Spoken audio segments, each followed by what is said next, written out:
Hello and welcome to Violin Chats. You're in the right place if you are here to find out more from great musicians and experts in the classical music industry and, of course, fantastic violinists. This is episode 6 called Fast Notes and Fast Rides. This episode is all about being a virtuoso on the violin and how it relates to fast cars and sports. My name is Lynn and I'm the Assistant Concertmaster of the National Ballet of Canada Orchestra in Toronto. Right now, however, I'm stranded in St. John's, Newfoundland, happily so, because today is very nice weather. And I'm also the founder of Violin with Dr. Lynn. Right now, I have a great set of boot campers in my summer violin boot camp program. And I know you're going to love this episode because we're going to dig deep into all sorts of exciting violin tricks and tips that my next guest is going to share with us. And let me introduce you to this amazing violinist. He is a member of the Afiara String Quartet. And in that quartet, they have been nominated for a Juno Award and have performed on the greatest concert stages in around all parts of the world. And he has been the former concertmaster of the Evansville Philharmonic, and he was a founding member of the Larchmere String Quartet, and he is currently assistant professor of violin at the University of Arizona. He and his wife, Michelle Abraham Kantor, are a dynamic duo in Tucson, Arizona. Next guest is Tim Kantor. Welcome and happy to have you in Violin Chats, Tim. Thanks so much for having me. Happy to be here. Oh, this is going to be really fun. I have had people say, oh, I can't wait for this one. This one sounds good. Okay, a lot to live up to. Well, I was really intrigued, actually, because as soon as I read on your bio, Tim is into auto racing and basketball. And I thought, wow, that sounds really cool. I really wanted to ask you more about that because I know you're a fantastic, amazing instrumentalist. And so now I'm really curious how you relate fast cars and being a great athlete with being a musician and being agile. I'm sure there's so many things to talk about and tell us and teach us. So what are your thoughts about how all those three intersect? Sure. So it seems kind of like a stretch that they wouldn't be all that well related. But I think, when you get into anything deep enough, you start to see relationships with other things. And I think it's a really great learning tool for one, because we learn really well by analogy. But also there is a lot that sort of we can gain by seeing this concept in another realm. And it's really kind of a fun thing. I have been into cars for as long as I've been playing the violin, which is since I was about 4 years old, and have just always been fascinated by them. You can probably see over my left shoulder here, the Ferrari poster in the background.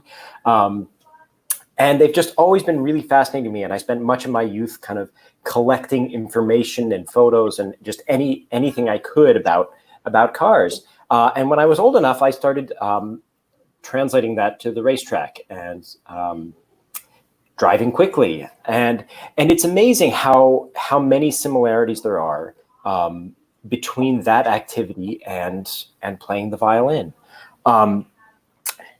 One of the things that I learned when I was 16 years old, I went and did a sort of racing driving school. Is a company that is, I think, now not in existence, called Skip Barber Racing. And one of the things you learn is that driving smoothly is the same as driving fast, right? So one of the first things you learn about driving is that you want the car to be really well set up, really stable, really well balanced. And of course, that means you can't have all kinds of jerky impulses, because that's going to destroy your traction and actually rob you of the speed.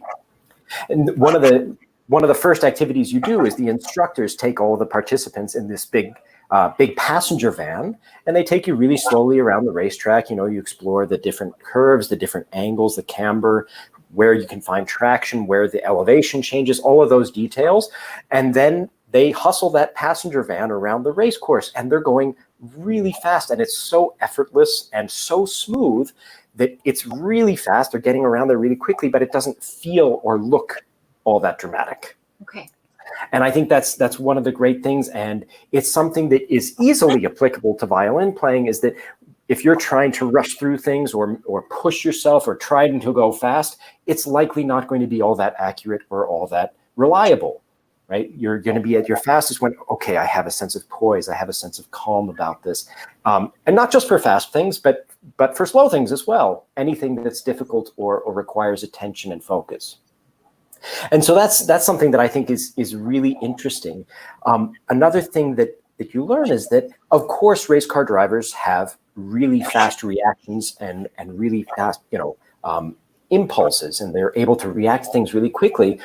But if you're relying on your reactions to things in the moment, well, it's not going to be the most reliable. In fact, planning ahead and making sure that you have a really clear idea of what's happening before you get there is going to be much more reliable. And then the reactions are for the details. So if this goes wrong, okay, this is a little different.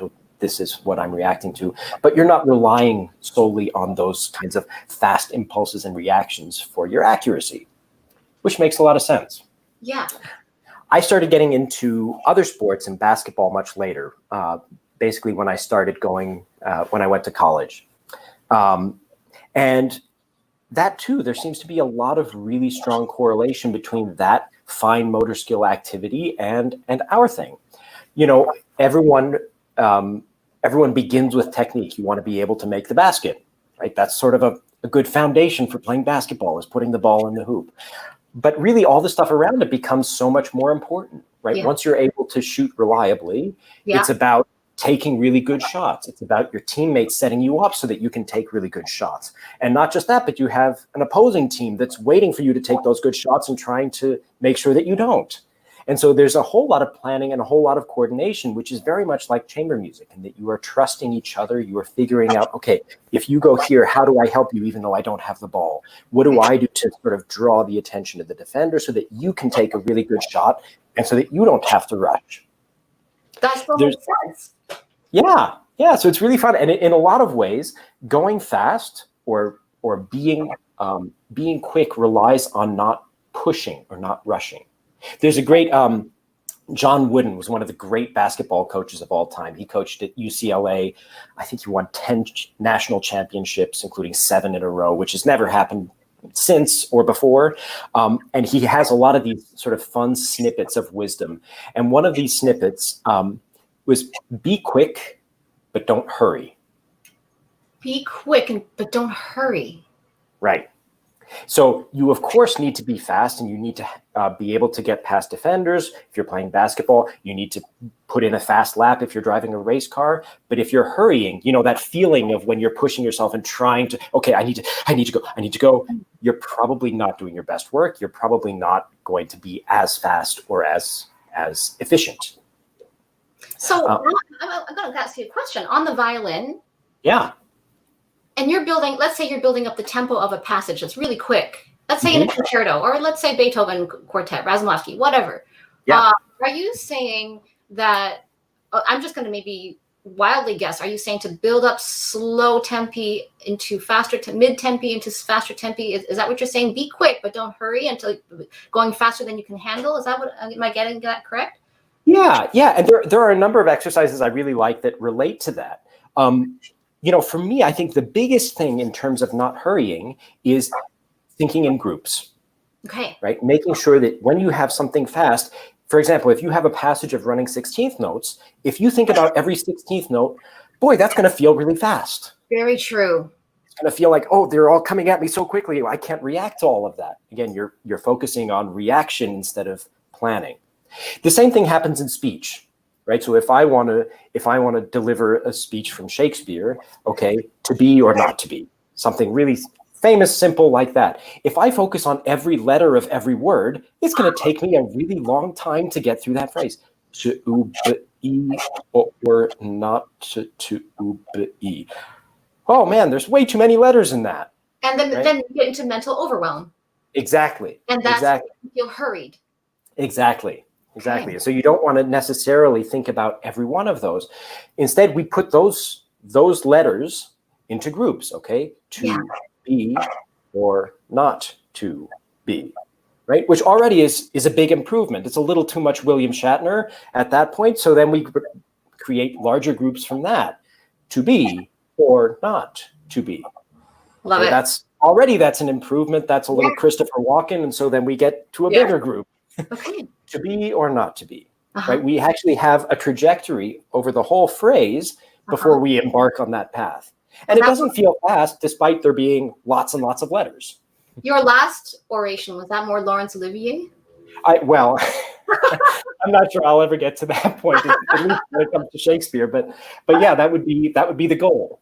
Okay. Right? And the way we speak has a sort of longer trajectory. Our thoughts tend to go in groups, not even words individually, right? We'll cut off words. We'll apostrophize. I'm not sure that's a word, but it is now.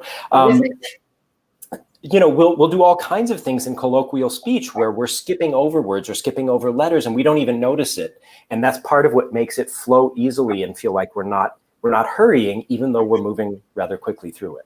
This reminds me so much of the term chunking, like creating meaningful chunks, right? Meaningful chunks, whether it's learning a language or learning a phrase, a bunch of notes, a fingering pattern. Once we know that fingering pattern, and once it comes again in repertoire, then the retrieval is that much faster. And so when that retrieval is that much faster, then it feels like we're not panicking, and the lack of panic feels like we're not hurrying. Did I get that right? Yeah, I think absolutely. Cool. Yeah. And I think chunking, that's one of my favorite terms. And I think it's so useful, and using different chunks when you're learning particularly something fast is really important. Putting it into groups allows us to digest it more easily. And I think, really important, you mentioned chunking. So one of my favorite things is an exercise where I encourage students to learn a passage at full speed with 100% accuracy from the very first moment. Okay, well, that sounds really crazy. That sounds counterintuitive, right? But you could probably, within that passage, take any one note and play it perfectly well. Oh, yeah, I'll just take that note. I'll play it at full tempo. One note. Yeah, no problem. Yeah. You could reasonably probably play any two notes within that passage with I certain agree. exceptions. Right? Okay, so if you can play two notes at speed, you could start with that. Okay, I can play these two notes, and it's going to not just be really in tune and really clear articulation, but actually I'm going to create some shape with it too. So this one's going up, this one's going down. So incorporating musicality into the earliest stages of learning a difficult passage. I totally agree. And as you say, it gives it more meaning. It gives it more significance. And when it has meaning, it's easier to remember, easier to internalize, easier to feel comfortable and calm with it. This is great. This is very, very similar to what I preach and practice on my own. I encourage students to pair up. Well, I have this thing where I call it the weakest link. And so let's say you have a chunk here and a chunk here. This chunk is really good. This is 2 notes, 3 notes, maybe 5 notes. You got another chunk here that's really good. But where it falls apart is that gap, the weakest link. So can we practice where this chunk connects to that chunk? So that and so then eventually chunk A, chunk B will be practiced together to create one bigger chunk. So the to B becomes big. It's great. Right, you get a chunk bridge. Yes, chunk bridge. We just coined a new term today. July 22nd, 2020, the chunk bridge. We're going to do this. Mark the time. Okay, chunk bridge. We're going to practice chunk bridging. Okay. I'm just going to take a quick peek to see who's here, and we'll say hello. Hi, Carol, and hi, Lisa. Oh, we've got some great people who follow these chats. So glad to have you. Carol says, one of my favorite rides at Disney World is Fast Track. Is that a racing car? That must be a racing car ride. I would imagine. I've never actually been to Disney World. That sounds fun. Lisa, hi, Lisa. For those of us, I'm us, who are uncoordinated, what would you recommend to help gain that coordination and grace? Any specific training exercises? That's a good question. That's a great question. The answer is yes, there are so many. And I think, the most important thing is finding some significance and finding things that are going to stick and using those to sort of do a calculated exploration. So the exercise that I talked about is one of my favorites. Find a chunk that's small enough that you can nail it every time. I love it. And then just, one note, okay, 3 notes, yeah, I can get that every time. And I can make it musical and a beautiful sound and good contact point and everything. I can do all of it with this size chunk. And you can use that as a starting point. And once you feel really comfortable with that, then chunks can get slightly larger. You can start bridging chunks together. right? There's all kinds of things you can do. I think for a lot of people, particularly those who claim to be uncoordinated, and Lisa, forgive me, I don't quite believe that you are so uncoordinated. I think a lot of that, a lot of the difficulty is where do you start? Right? Because it can be such an intimidating thing, particularly when you see a passage that's 4 lines long and it's all 30-second notes. Oh, okay, well, I can't even begin to look at this. So just being able to break it down into a size that you can easily manage is a really great first step. Yeah. You know, another exercise that I really love is what I call the magnifying metronome. Okay. Okay, and this is once you've gotten your chunks kind of nicely in a row, you can reasonably feel comfortable with them. Is in order to put it into time, you play it with the metronome. Okay, so I'll start with a sort of really sort of microscopic. I'll put it on every 8th note, so it's going quite a rapid pace. Okay, once that's relatively comfortable, okay, I'm able to put everything nice in a line. Then I'll go every quarter note. Okay.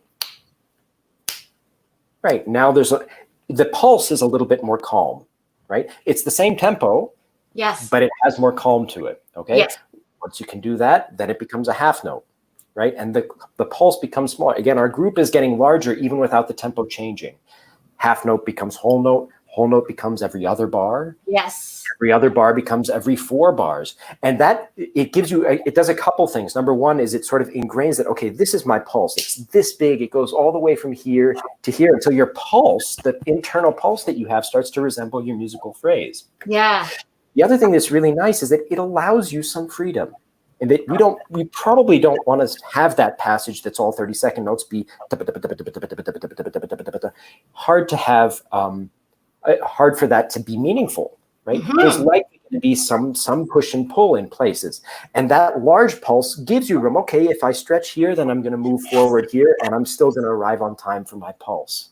So it gives you both real pulse stability and pulse flexibility. And I think those two things go very nicely together. This is a great tip. I mean, the 2 tips you already gave us is just like, wow, we got our money's worth today already. Actually, that is, I love that exercise because I did actually stumble upon a guitarist on YouTube. And I think he was a jazz guitarist or maybe a rock guitarist. And he was doing that magnifying metronome exercise that you just described. I mean, basically you're augmenting the beat, the largeness of where that beat is going to, and it's really actually quite tricky. I mean, especially for people who are preparing for an orchestra audition, that's a great thing to practice because you want to be able to hit every single chunk basically, but you also want to have an internal pulse that's very reliable. This is one of the best exercises ever.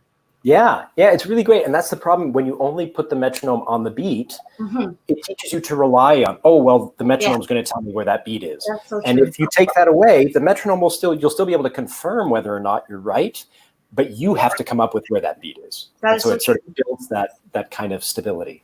Thanks for reminding me about that exercise. That's a really good reminder. I'm gonna have to try that. Yeah. Again. I've done it before. If I haven't, it's really fun. Yeah. And it's really hard, and it's really great because you can see so clearly, like, oh no, I don't think I'm rushing. I play it perfectly with the metronome. And then that beat comes in and you're, oh, I was nowhere near that. But I don't rush, but and it's right there for you to hear. So it's very illuminating. Tim, you just reminded me of an old quote that I remember. Did you ever work with Lorand Fenyves in Toronto in your Toronto days? Or no? Didn't.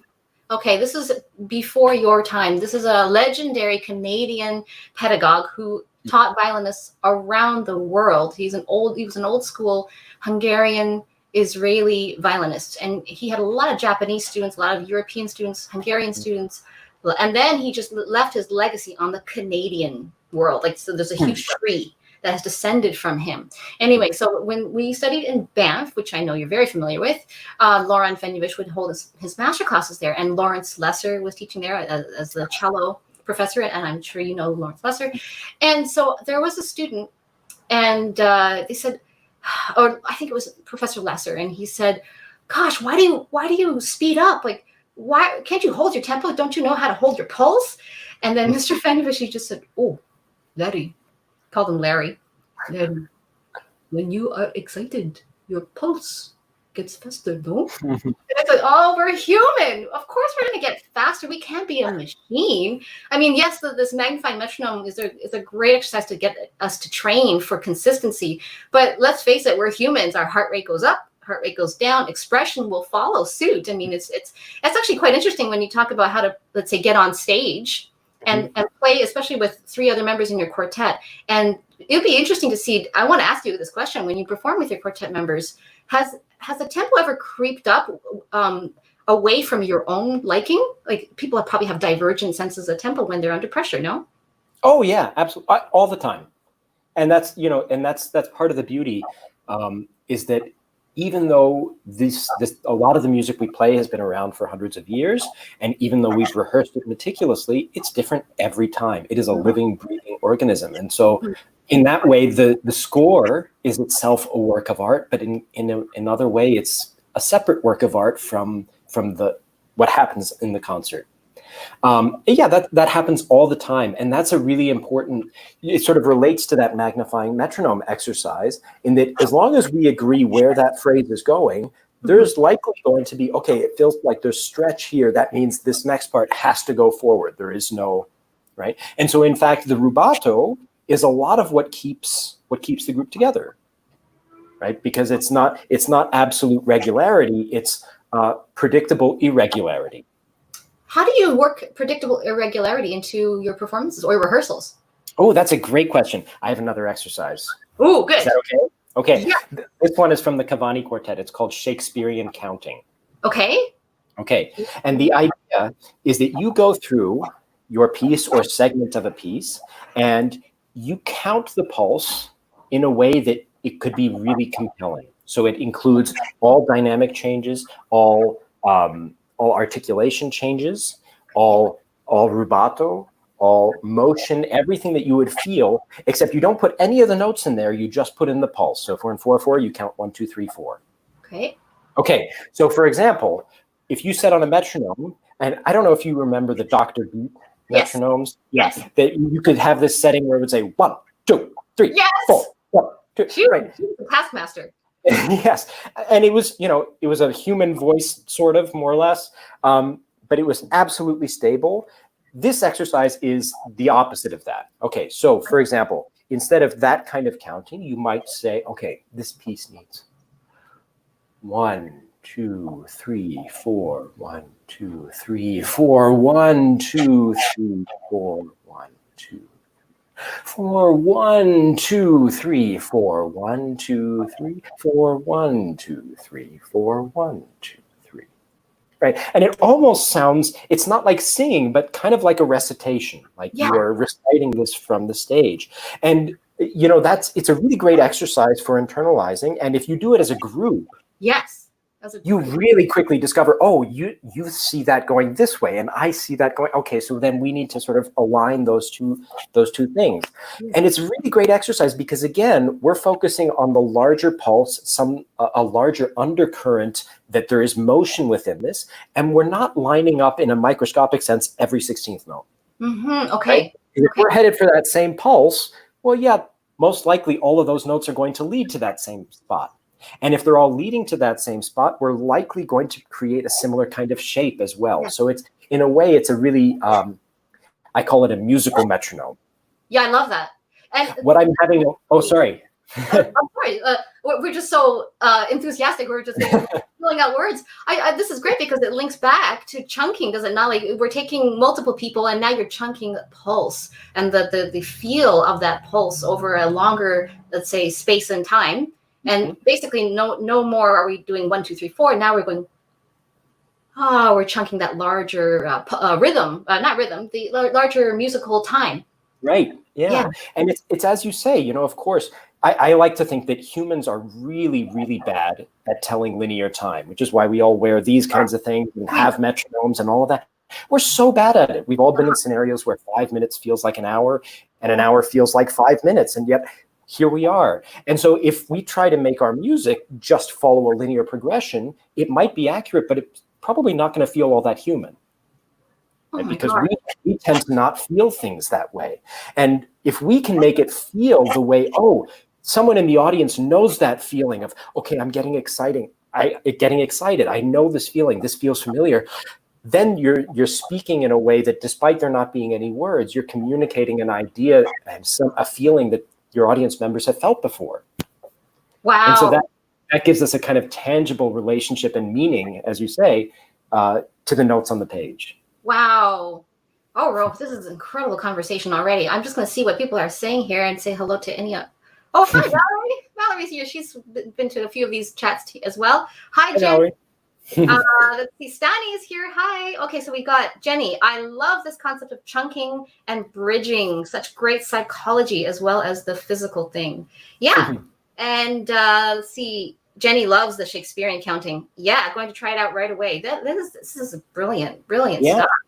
You know, if you like that, Jenny, something that I recommend for my students now that we're all doing lessons online and we're in this new COVID era is you can actually do that and play chamber music with yourself.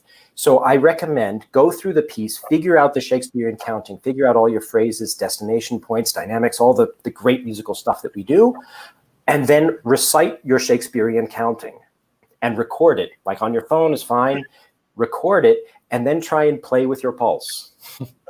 So try to play the piece with your musical metronome, right? And you'll find, oh, I'm actually taking time here. I didn't think that, but when I think of the pulse outside of the technical stuff, I actually feel like it should go forward. Okay, maybe I'll adapt that. And you can then, that kind of awareness, then you can either change, okay, I need to figure out, I need to be able to do this shift more smoothly, or I need to figure out the technique so that it matches my pulse.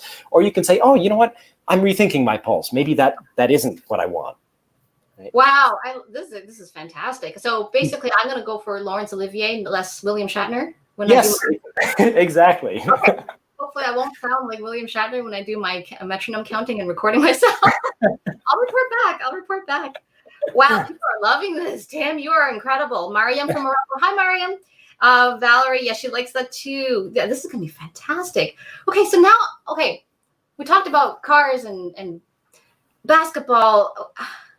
I'm really curious what you think. Like, for example, I think shifting is kind of like shooting a ball. You have to time velocity. You got to time force. I mean, what do you think about shooting basketballs and then shooting from first position to ninth position? What do you think about this kind of thing? Oh, there's absolutely correlation there. And I think there's a lot to be gleaned from that. You know, from what I know, and I like to play basketball casually. I'm certainly not I wouldn't say I'm a basketball player and I'm not any good, but from what I've learned, everything you do before the shot contributes to how you make that shot. And again, if you rush the shot, you're probably not going to shoot with all that much accuracy. So everything you do to get yourself set up, okay, I need to get to that spot on the floor. I need to convince the defender that I'm going to actually this spot on the floor so that he thinks that I'm going here. And that way I'm going to have a little bit of space and I'm not going to have to rush my shot. It all sort of contributes to you having enough time to shoot the shot without hurrying. Okay, so preparation. And I think the same is true with your shifts, right? One of the exercises I love for shifting is figuring out, can it be done earlier or slower? Earlier or slower, okay. Right. So even in a fast passage, I'll figure out, okay, what is the minimum speed I have for this shift? Okay. Right. And this relates to cars too. So for example, Phoenix, from where I am in Tucson, Phoenix is about 2 hours away. Okay. Okay. I need to get to Phoenix by 5 p.m. I need to leave by 3 p.m. Okay. Okay. If I leave at 3:15, I have to drive slightly faster in order to get there by 5 p.m. Right. If I leave at 3:30, at a certain point, I'm going to have to use a dangerous speed to get there by 5 p.m. Yeah. I think the same is true with your shifting, is if the later you wait to do that shift, the more dangerous that speed is going to be. This is so cool. Yeah, it's a really cool thing. And so how do you leave earlier? Well, I'm going to actually rob a little bit of time from the note before to make sure that I can get that shift reliably. Yeah. And the exact amount of time is why you always have to question. So for every shift, whether it's slow or fast, I say, I want to leave as early as possible so that I can drive like a granny and get there as safely as possible. Hey, now be kind to grannies now. I'm going to get there someday. Well, in fact, I am being kind because I'm advocating that we be more like them. Very true. Very true. And I think, it's all related to everything else we do. it's related to the race car driving. It's related to the basketball, and that if you feel like, oh yeah, I have this. This is easy. I'm just going to toss that up there. Or yeah, I can take this amount of speed through the corner and make it through. Or yeah, I can absolutely make this shift. I know exactly where that is. Yeah. It implies that you're not really sort of pushing like, okay, no, I need to get there now, which has a sort of breathless, your heartbeat increases and your hands maybe get a little sweatier and things get much harder, right? We've all, I'm sure, had that experience on stage where, oh, that shift, oh, and it's coming up. It's going to be here. And he's like, oh, no, here it is. Oh, no. And then, of course, that anticipation, that kind of tension and rush to get there kind of gets in your own way. Yes. Yeah. This is so awesome. I love this analogy so much. And I'm going to use that now. I like to think of shifts now. I know that many different people have many different approaches to shifting. For me personally, I really like this idea of how early can I start that shift? And I'm starting to do that by also just imperceptibly just taking out some of my finger pressure and shifting already. Like if it's an arpeggio, right? Da, ya, da. And I'm trying to get it smooth and even. Before I was like da, ya, da, da, ya. And that's precisely what you mean by taking a dangerous speed much later. I see now. Like this is, it's basically, you've said it very, very well. I like this a lot. It's kind of fun. Yeah. Awesome. Okay. Well, you know what? How are we doing? If people are watching, we got a few more people watching. How are you liking these amazing violin tips? If you like them, you know what to do. Give a heart, give a thumb, get your thumbs busy. Show Tim how much you love what he's teaching. It's so great. I'm learning a lot. You know what I was thinking, Tim? You and I talked, and you had mentioned to me something about bow control and contact point. I'm all of a sudden picturing race car tires hugging the curves. Is that what you think of when you think of bow contact and contact point with the bow and lanes and things like this? Absolutely. And for me, they're so well linked, in that you always want to make sure that the bow has some traction. But of course, if you're pushing into the string, that's going to actually rob you of some sound, right? It's sort of counterintuitive. And so it's about looking for that horizontal traction. Yes. You know, it's interesting. And without getting too technical about it, you would think that a heavier race car, the heavier it is, the more traction you get. The more you press down into the ground, the more it's hard to move, right? Mm-hmm. But obviously the opposite is true. You want it to be as light as possible so that you're carrying as little weight, because that weight with momentum is going to just push you right off the track, right? And I think that's a really strong parallel to the bow, in that we always want to make sure that we have enough traction to pull on the string. Right? We want to make sure we can sort of tug on it and get it to resonate. But if you're trying to sort of put all of that pressure into the string, you might get more traction, but you're actually preventing the string from ringing at the same time. I see. There's got to be a sweet spot too. And I think different violinists have different approaches with their bow to the sound. For example, just a few days ago, I was watching a live masterclass with Zuckerman, and he gets such an incredible sound, but he was almost chastising the violinist, saying that he's playing Bruch Violin Concerto, and he was pulling the bow quite fast. And he says, with that fast bow, you're losing energy. I think he meant you're losing sound when you're basically. So I was listening to Zuckerman and watching him, and it's very slow, and he catch release. Everything was really good contact. But this is interesting. But there is a point where you can grab way too much traction, right? And there's also a point where you get too airy. Yeah, of course. And it like most things, it's all about balance. Right? So this contact point, this bow speed, this angle, this amount of hair, all of those things have to be in the right proportions. Right? And I like to think, if you were to just say, okay, I'm going to pull one full bow here, like this on an open string, you would, in order to use that much bow speed, you would kind of have to be far from the bridge. You would get a sort of ponticello sound if you did that right near the bridge. Exactly. Right? And yet, if you get a sort of slow bow pull at that same contact point really far from the bridge, you're going to get a pretty awful sound. Yes. Yeah. Right. And so they all have to match. Right? Yes. And it's similar. And forgive me if I'm going overboard on the analogies. But you see on race cars that there are these big, fat, wide tires. Yeah. Right? More traction, wider tires, better, right? And yet, if you have a really light race car that's sort of something that's lighter, less horsepower, that wide tire is actually going to slow you down. It's too much friction because you don't need that much friction. So the width of the tire needs to be in balance with the weight of the car, the horsepower of the car, the way you drive the car, and they all have to be perfectly matched. And that's another really beautiful thing, is that it's not about the right amount of weight, the wrong amount of weight. It's the wrong amount for this contact point, for this amount of bow, for this angle, for this passage. And then it's about creating balance in everything you do. Yes, everything's in relation to each other. Yes, yes, yes. I mean, we know that everything is in the violin anyway. Creating sound is that the contact point, the pressure, and also the speed. And once you adjust one of those variables, then it affects the other. This is perfect analogy. I love these analogies. They're great. They're just fantastic learning shortcuts. They just go bing. This is so great. Let's just take a look. Any other questions? Lisa says, it sounds like more mental preparation to a lot of playing. Yeah, people are loving this. Neil, Yeah. hey, it's all about balance. Mr. Miyagi knew what he was talking about in Karate Kid. Absolutely.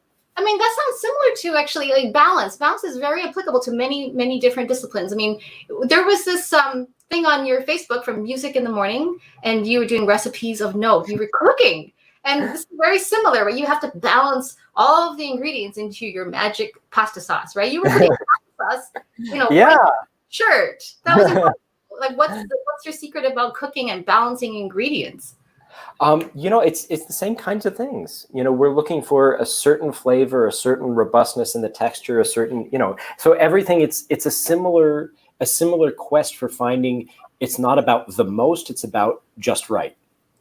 Right, and so that's the same when you're balancing spices as when you're balancing contact point or bow pressure or finger pressure, right? And so it's all and I think the unifying link in terms of finding that balance is just making sure that you have a really well-controlled thought process going in, and that's why Lisa mentions that it sounds like a lot more mental preparation than playing, and I think that's absolutely right.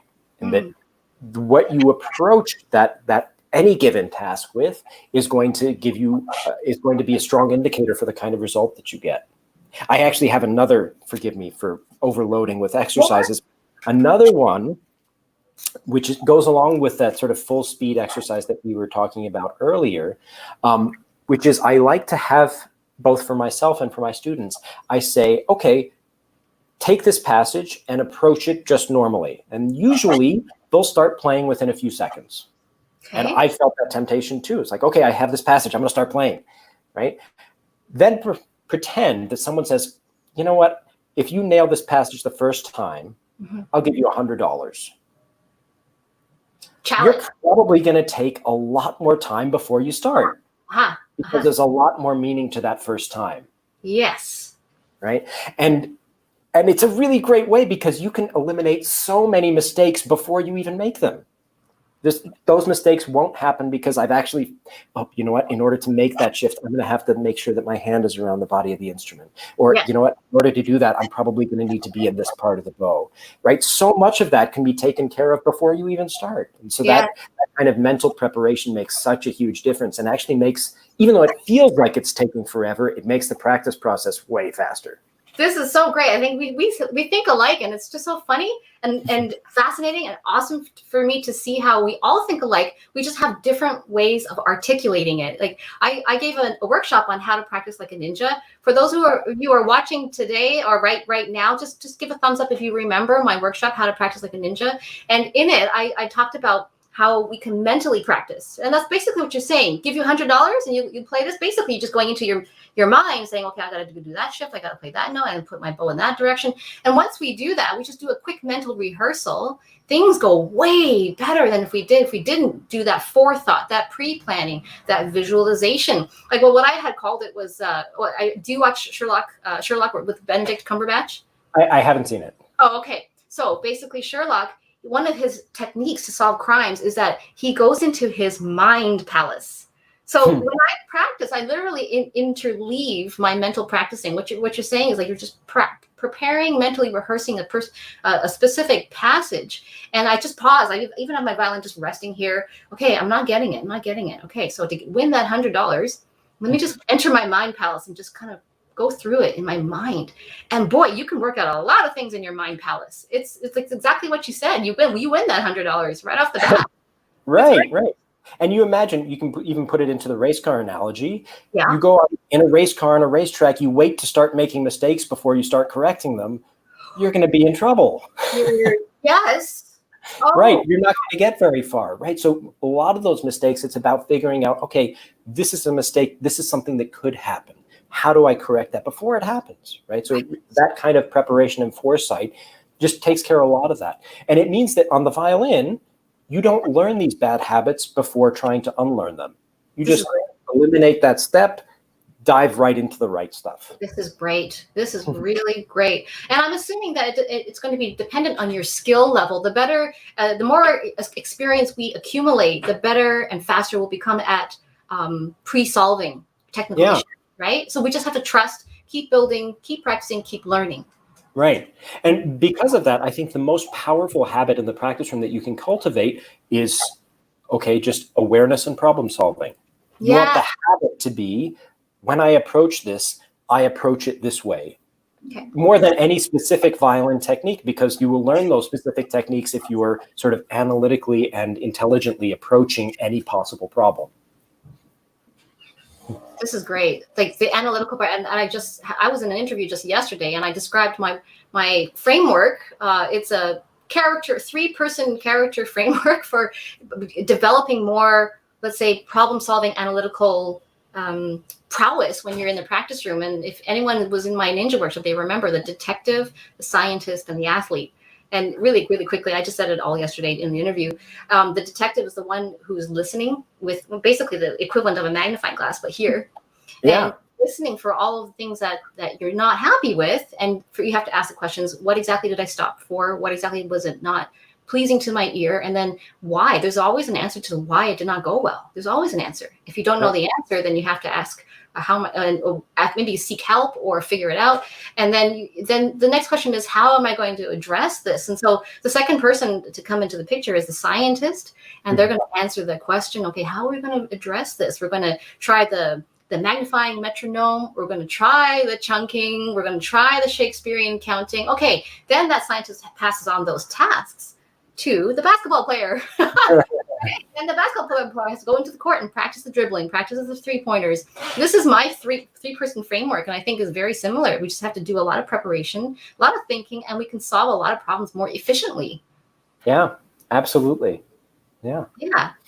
I love that. Questions. Mariam's asking, can you explain, please, how lifting the finger lightly and with speed is an important aspect of playing fast? This is a good question.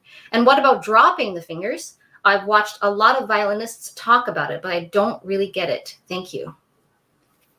Okay. So lifting the finger lightly, I'm not sure what that refers to, and with speed, but certainly dropping the fingers, I think that's related to the kind of thing that we were talking about earlier, where if it feels like you're pressing in and there's this kind of effortful approach to doing that, effort is always going to kind of get in the way of speed, right? So we're looking for effortless speed. And one of the practice ideals that I like to encourage in both in my own playing and in my students is not just how do I make it better, but how do I make it easier?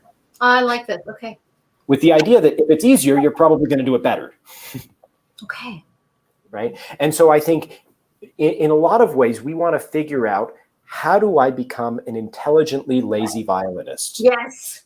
I want to invest less work and less effort into this. So what can I do to invest less effort and less work into a given problem?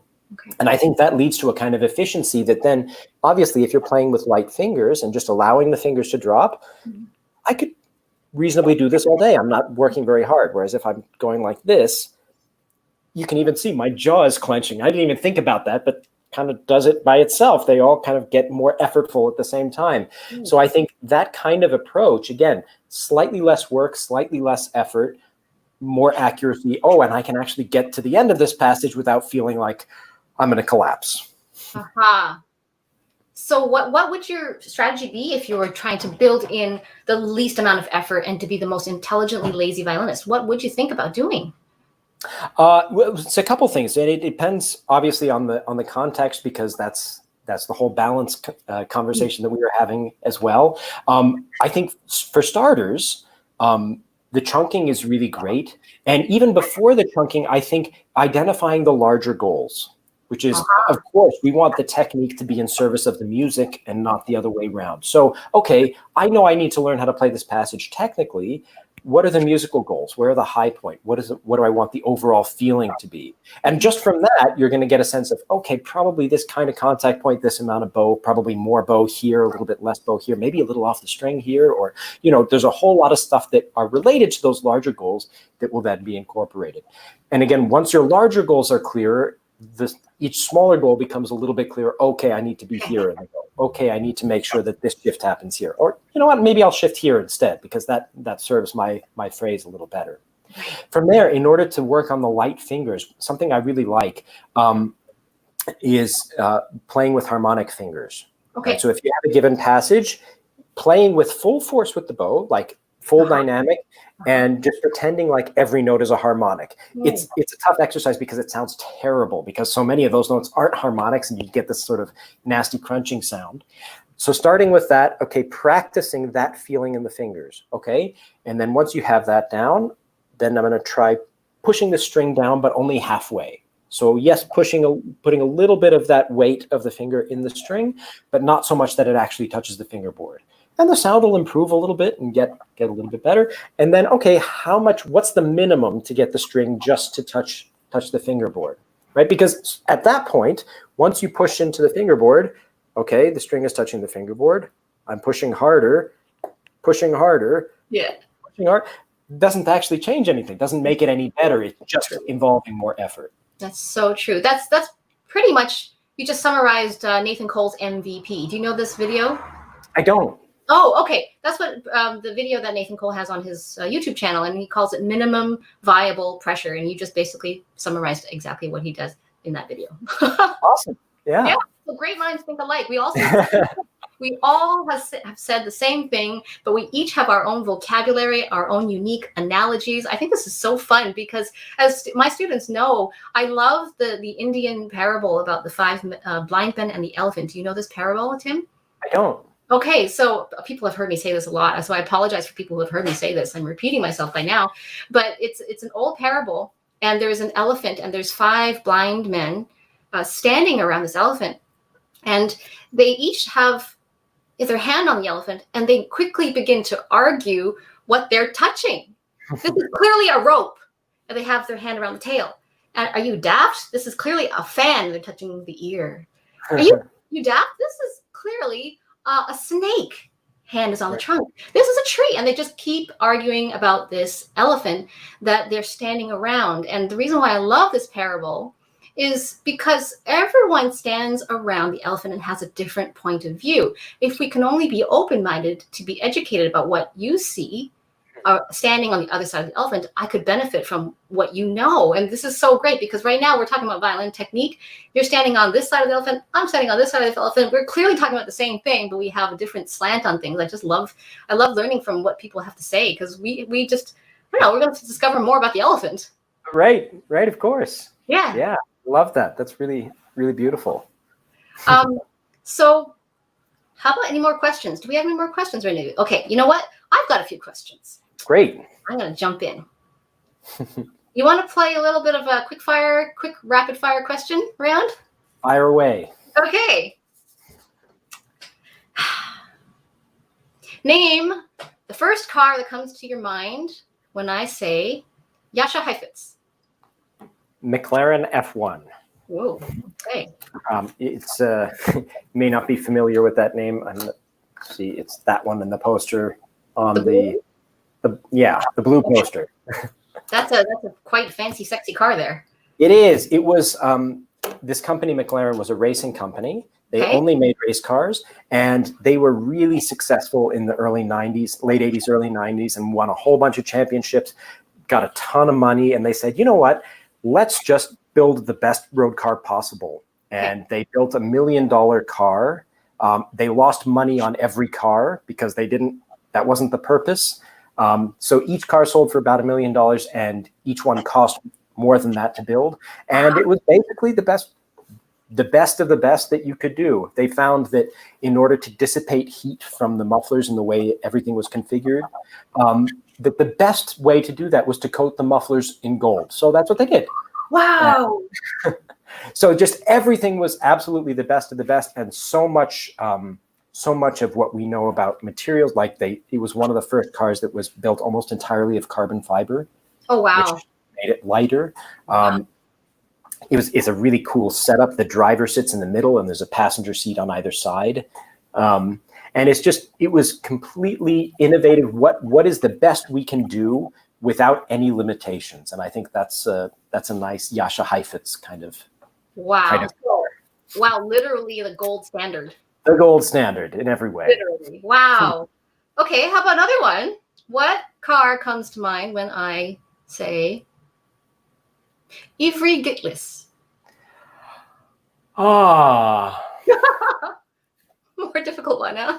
That is tricky. I think maybe a Jaguar, something with a real sense of poise and elegance to it. Poise and elegance. Yeah. Poise and elegance. I would have thought more quirkiness or something. Well, but there is a kind of quirkiness to particularly old Jaguars, old British cars, and that they have a really strong sense of personality. And so I think there's something to that as well. Okay. Yeah. Okay. How about if you were a car, which one would you be?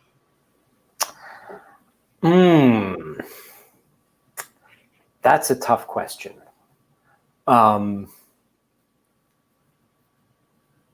which one would I want to be, or which one am I? Because I think there's always going to be a disparity between there, because we all have to have goals. That's cool. I think I would like to be a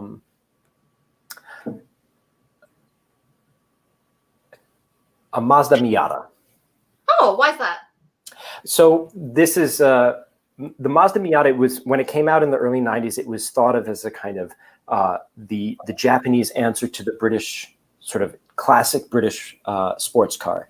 And it is really lightweight. It is brilliantly engineered, and it's a really great car for teaching people how to drive on a racetrack, because it's relatively low horsepower, really great balance, lightweight. And so you learn really great things by driving a car like that, more than if you jump into, like, if you don't know how to drive on track and you jump into a Ferrari, you're probably not, it's going to be hard to learn.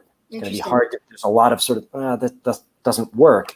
And until you've sort of gotten those kinds of skills, it's not all that conducive to moving forward. And so, Miata, even though it's a relatively inexpensive car, it's really popular, and really popular among auto enthusiasts and race car drivers, because you can take it to a racetrack and have a really great time.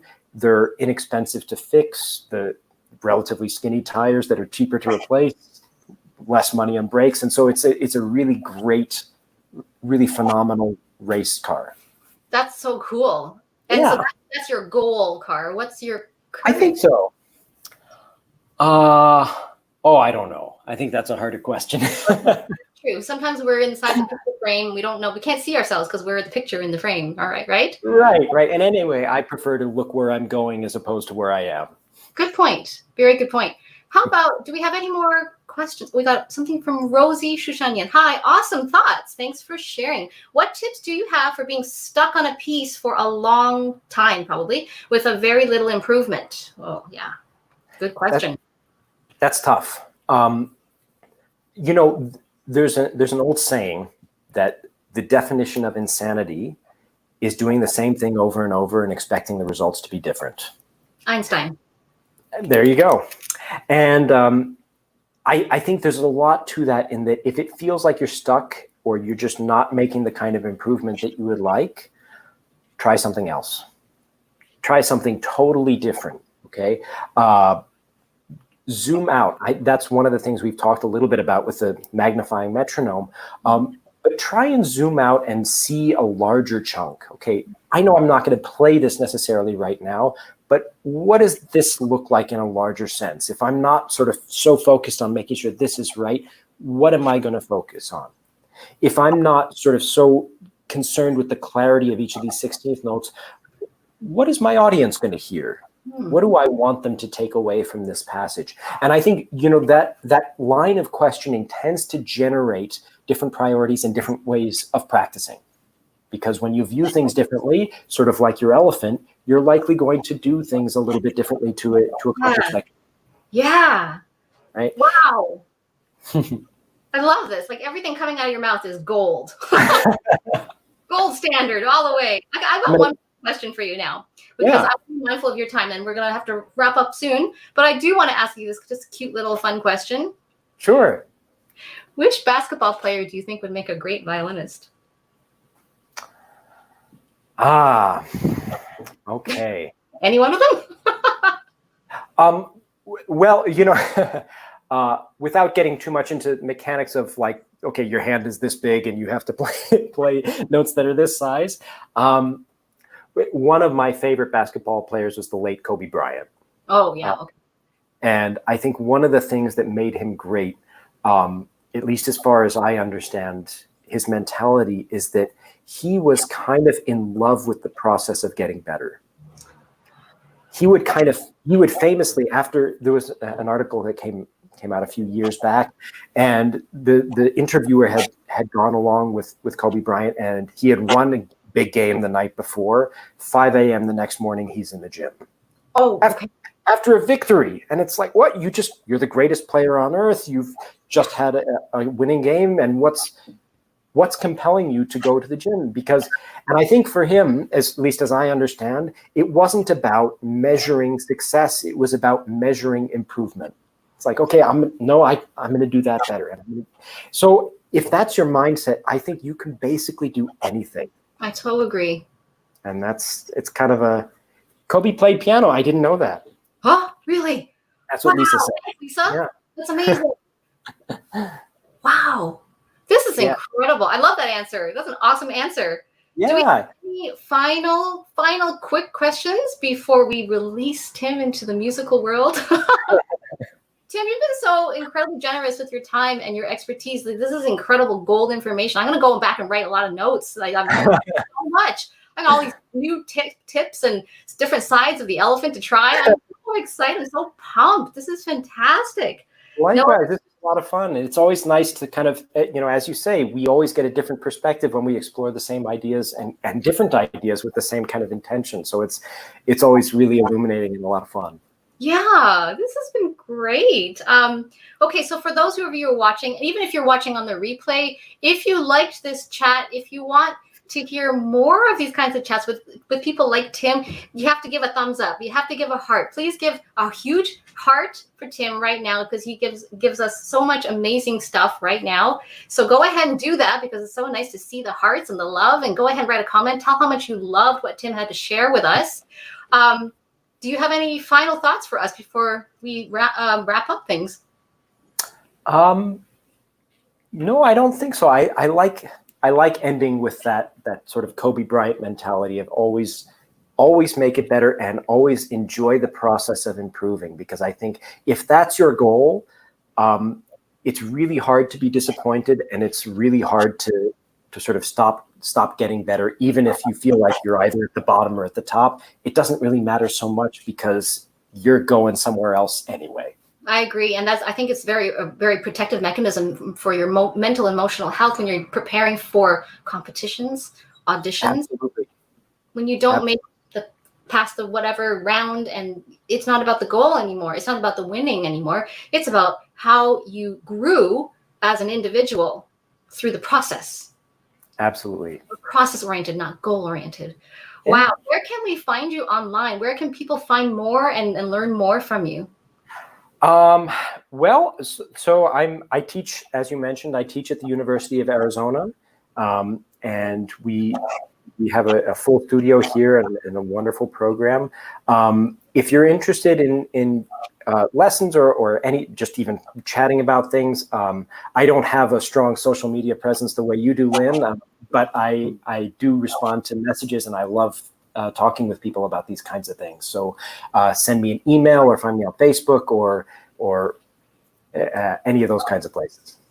And for people who are going to watch things on Tim's Facebook page, you're going to find him cooking with his wife, Michelle, in a white shirt, cooking red pasta sauce. How courageous is that? Yeah, well, courageous is one word, yeah. All right, Tim, thank you so much. This has been super fun. I'm so glad we connected, and I hope this is not the last time we connect. So let's not be strangers, and I wish you an amazing Wednesday in Arizona, and let's wish our viewers the same. Thank you so much. Likewise, thank you. It was a pleasure. It was a lot of fun. Yeah, you too.